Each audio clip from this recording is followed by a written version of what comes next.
As we get started here on our agenda, we will be adding one additional item to the agenda tonight. We typically strive very hard not to do this, but we had a last minute entry, which is basically a storm water facility maintenance agreement, which is very common when someone's making a development or change to a piece of property and they have to have a stormwater agreement. So to keep from holding that up for another 2 weeks, we're going to add that as agenda item number 6 for the stormwater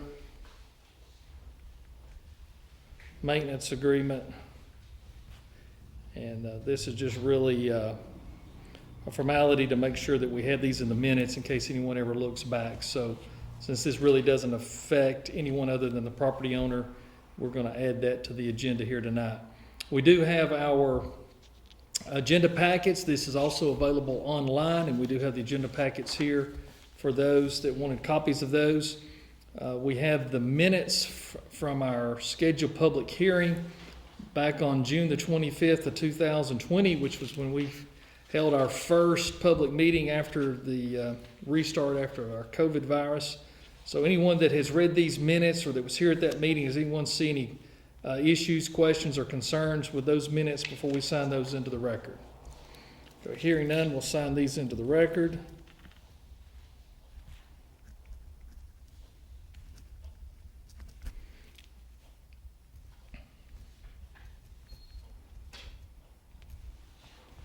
Okay, also that same night we had our regular scheduled meeting after the public hearing.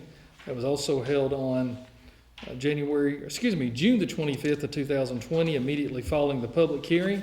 Same thing with those. Likewise, anyone have any concerns, issues, or corrections on the meeting minutes from the regular scheduled meeting back in June? Hearing none, we'll sign these into the record.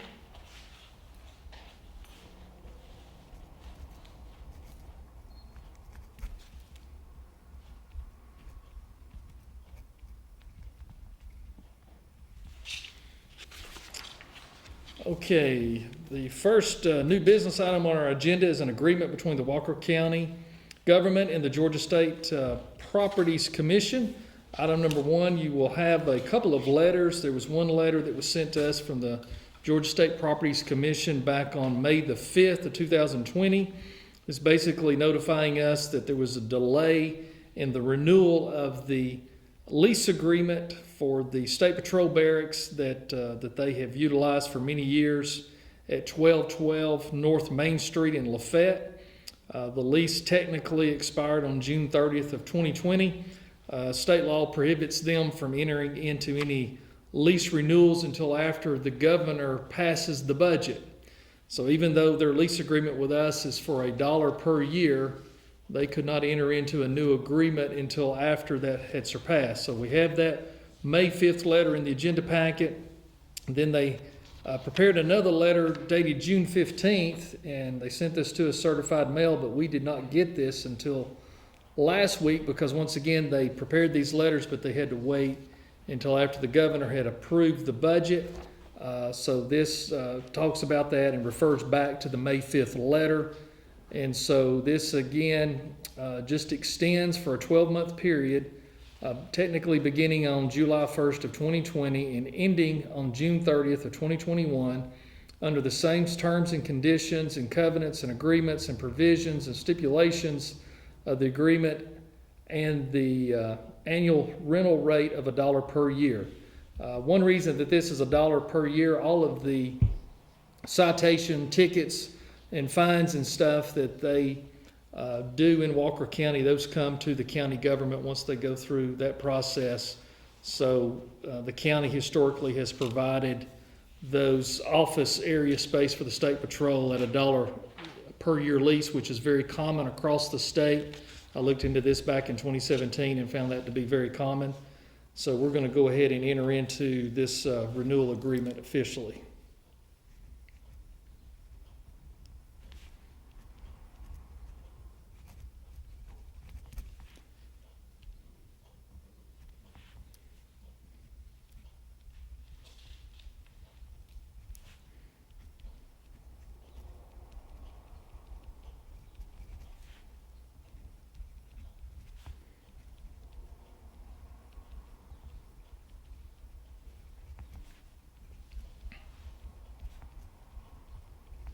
we'll get a copy of that sent off to them.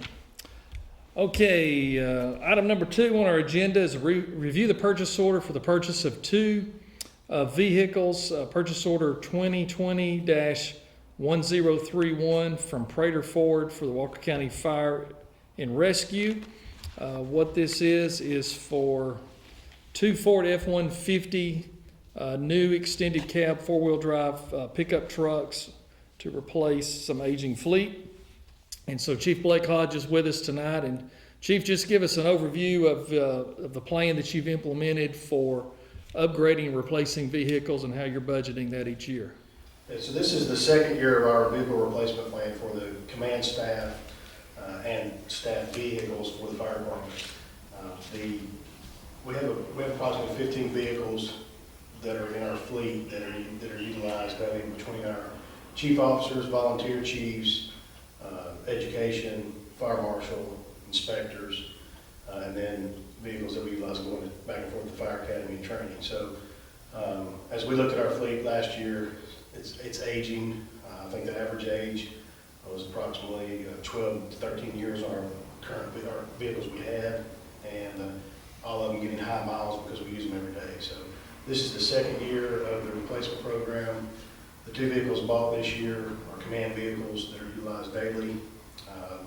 And we're now to the point where we're next year in our plan, instead of we bought 3 last year, 2 this year, we're going to buy, the plan is to buy 1 each year. And then as ultimately 1 will come off, 1 will come home, they'll still be 12 years old on average and still have the same miles, but we have a plan to keep rotating vehicles to keep, and we look at the mileage, we're rotating within the fire department to, if we see one's getting high mileage, we rotate it to a lesser use to try to maintain these a little bit better than in the past. So appreciate the consistency with the purchase, and so does the fire department. All right, does anyone have any questions for Chief Hodge on this evening? And again, as Blake, Chief Hodge mentioned, this is a replacement program to this first couple of years is kind of getting us caught up because a lot of the vehicles were very old, had a lot of miles on them, and then going forward, we'll be able to replace 1 per year and get us on a 12-year cycle. So I know it may seem on the surface that we're buying a lot of vehicles, but we're way behind with our fleet, and so this gets us in that rotation of 1 a year. So long-term going forward, the fire department command staff will take vehicles and they'll run them for 12 years before they come to final replacement. So we got a really good deal on these from Prater Ford. They've always been a great resource. The sticker price on these vehicles was $45,820. Under the government pricing, these vehicles were $34,579.48. And we did have this in our budget, and we were able to pay cash, so there's no financing of these vehicles. We've purchased these outright. So we will go ahead and sign this purchase order here in public. And again, this is our commitment on any capital purchases over $25,000. We bring these before the public and share with the public every time how we're investing the taxpayer dollars, and so people can see that their dollars are being spent wisely.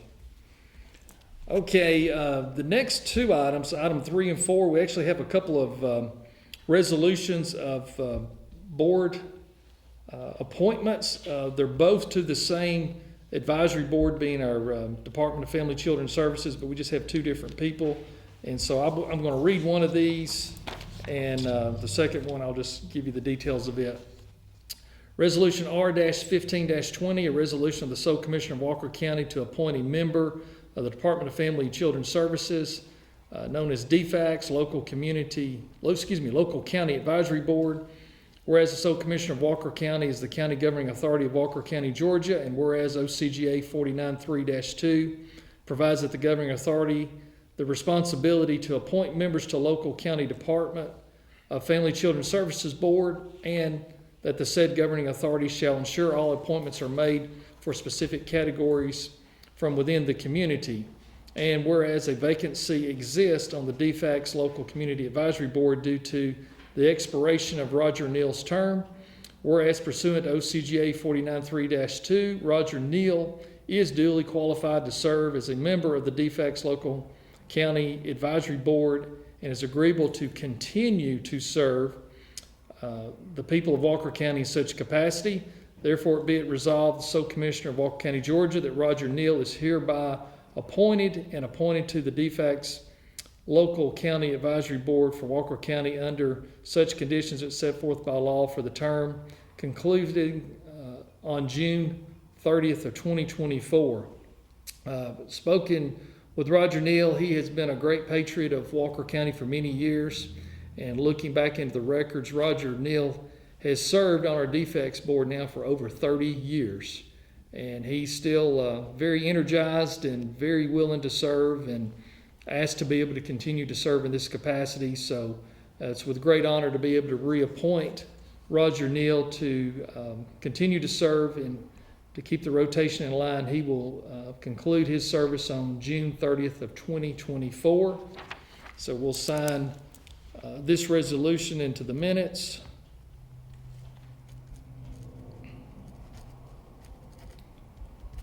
And on all resolutions, those are attested by the clerk. Also, we have a letter going to Mr. Neal. It says, with great pleasure, I reappoint you to the Walker County Board of Family Children's Services with a term to begin immediately and expires on June 30th of 2024. Thank you for your willingness to serve the citizens of Walker County. We look forward to working with you. Sincerely, Shannon K. Whitfield, Walker County Sole Commissioner. So we'll sign this letter to send him to let him know that this has been done.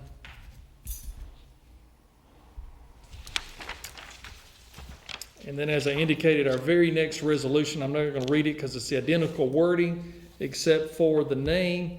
Albert Nichols is also being reappointed to the local DFCS board, and his term will conclude on June 30th of 2023. So it's the same process, just a different person. And Albert Nichols has also served for many years. I forgot how many years, but he's been on there many years and is a great contributor and wanted to continue to serve, and so we want to honor that request. So we'll sign this resolution.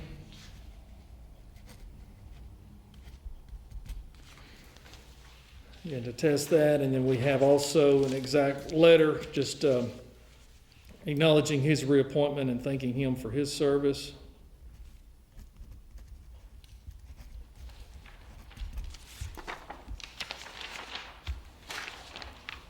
Okay, item number 5 on our agenda is our monthly statistical data report. Just to hit a few of the highlights here quickly, the intake at the animal shelter was 133 dogs, 109 cats. The outtake of that was 117 dogs went back out and 100 cats went out. Our code enforcement had 65 citations and were able to close out and get in compliance 23 properties, so that was good to see that we're getting more properties in compliance. The fire department installed an additional 22 smoke alarms, so that's still a program that's ongoing. If you've not had smoke alarms updated or put in your home, please let the fire department call the fire headquarters, and they will be more than happy to come out and do that free of charge. Roadside litter, 10,620 pounds. We had 9 new single-family home permits pulled in the month of June, so we're probably going to hit maybe closer to 150 new homes this year. We've been averaging around 125 homes a year. We're a little ahead of our curve, so hopefully that's a good sign. We'll have even more homes and more people added to our community. Added 186 Facebook followers, and we added 85 people to our newsletter. So if you've not subscribed to the newsletter, you can go to the website and simply enter in your name and email address, and you can start getting those emails once a month. And also transit trips, 1,436. So just kind of hit some of the highlights there on that, but this also can be found online in the agenda packet. Also, the last item on our official business of our agenda that we added, item number 6, was the Walker County Stormwater Facility Maintenance Agreement. This is standard protocol. Anytime someone has to meet the requirements of adding a documentation for stormwater management, and this is actually recorded at the courthouse with the deed. So if there's ever a transfer of ownership, And when someone does a search on the deed, they will know that this is part of the requirements by the county to maintain the stormwater. The name of this owner is Todd Allen Schrader. This is landowner for real property tax map and parcel 0137, parcel number 028. And this can be found in deed book 1761 on page 700. The site is going to be used for an RV covered storage lot. This is located on Highway 2, across from his business there, where you go into Mission Glen subdivision, and he has the lawnmower store there across from that. So he's just expanding his operation. So again, this is pretty much standard process, and we will sign this so they can move forward with their stormwater.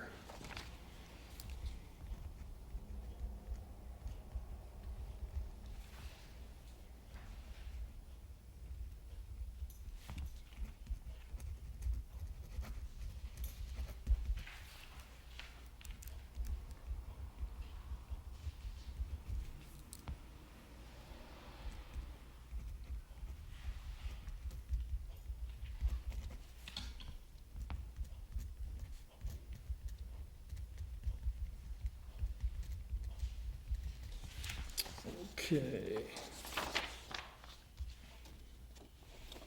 That should be all of that. So that's the last item officially on our agenda. That will conclude our actual official business. But as always, we invite anyone from our community that would like to speak at this meeting, if they would come up to the podium and state their name, and we'll give them up to 5 minutes to speak on any topic they would like to speak on pertaining to Walker County. Oh, yes, that's a good point. One of the things that I did want to share with you tonight, I was about to forget about, but former Commissioner Roy Parrish did pass away at his home earlier this week, and so we're asking for prayers for his family and remembrance of him. Roy Parrish served for 24 years as the sole commissioner of Walker County and did a phenomenal job, and I have a great appreciation for the accomplishments and the work that he did over 24 years, and some of the things that he was more on the cutting edge about in our community back in those days. Was Walker County, for a rural community, was one of the first counties to put in an actual consolidated 911 operations center. And so he was spearheaded that and got that funded through SPLOSH dollars, and actually brought all the cities and all the different agencies together to have a unified 911 center.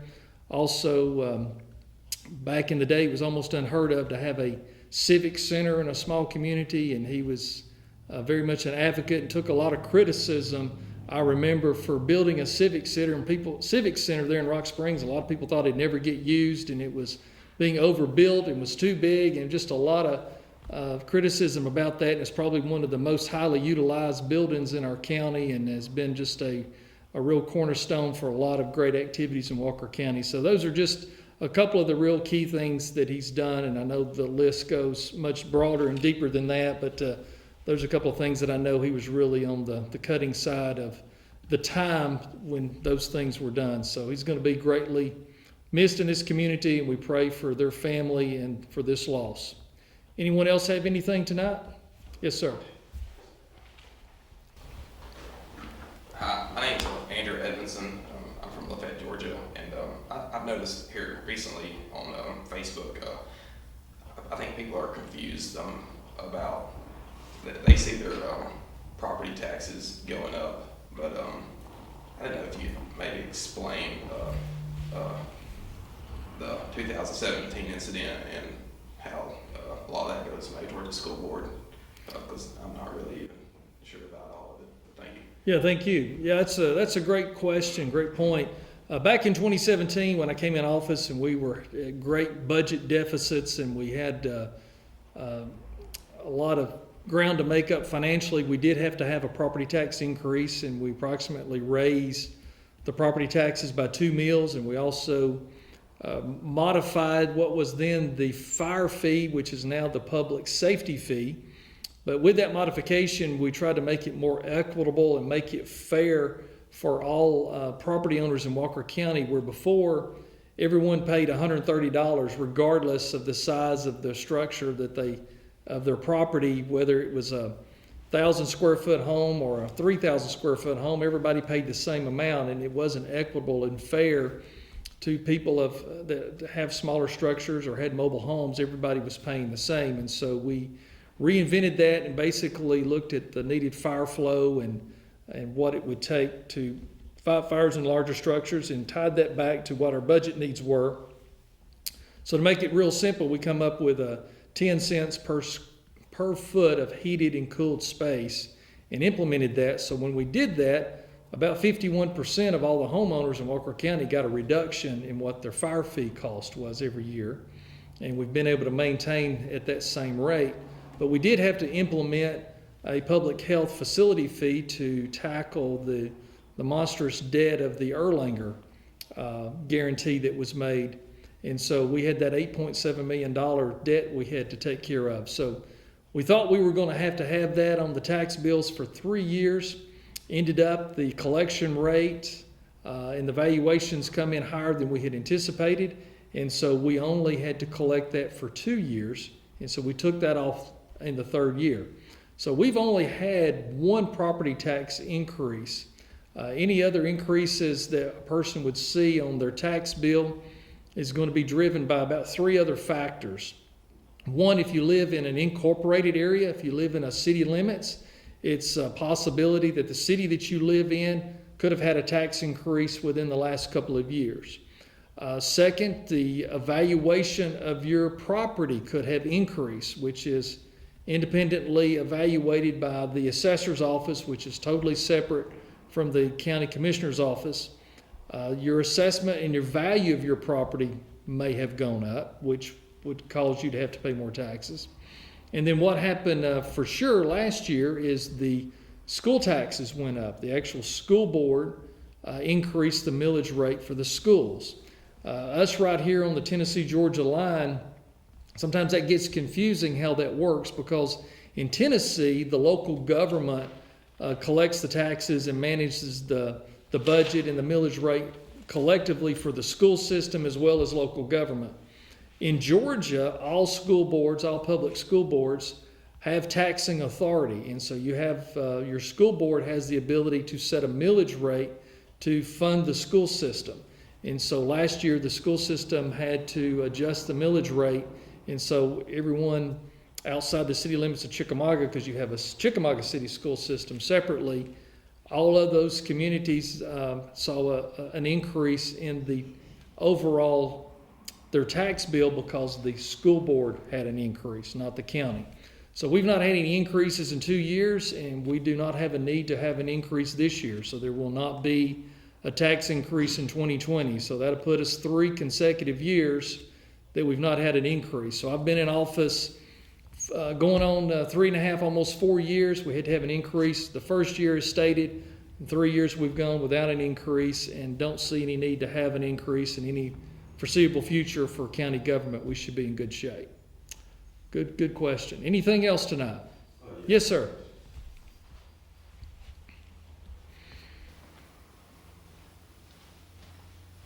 Hi, I'm Tyrone Davis. A question was proposed to me about some of the codes enforcement. When a property has been cited as a blighted property, maybe as an incentive, if that property, once it's been cited and the owner or whatever has to clean it up or whatever, would it be feasible if they were to have the demolition done and the landfill the charge would be free or maybe at a discounted price?